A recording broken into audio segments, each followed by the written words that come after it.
This is part 2 of comparing the same science activity but in 2 different designs, and it's a simple cut and paste activity where children are sorting a selection of bugs into 2 groups, whether they're an insect or not an insect. And in my previous video I explained that there is only one of these designs that I would ever actually use with children for science, and that is design number 1, this one.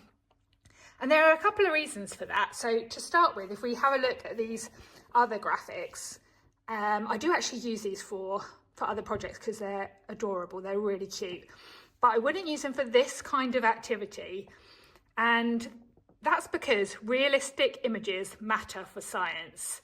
Young children are building their understanding of what animals and plants look like in the real world, and for example, if a butterfly has a smiling face, it can make it harder for children to connect what they're learning to what they might see outside.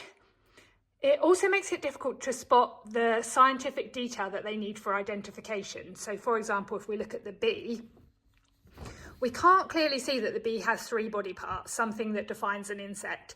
We also can't see that it has 6 legs. So children would be relying on prior knowledge that they already know a bee is an insect, so they would sort it into that group, which isn't helping them to build their scientific skills. With these more realistic graphics or illustrations, children can clearly see the features, and so they can make more accurate observations, which will help them to complete the activity. And that's what science is all about. It's about observing, it's about noticing, and it's about connecting learning in the classroom to the real world.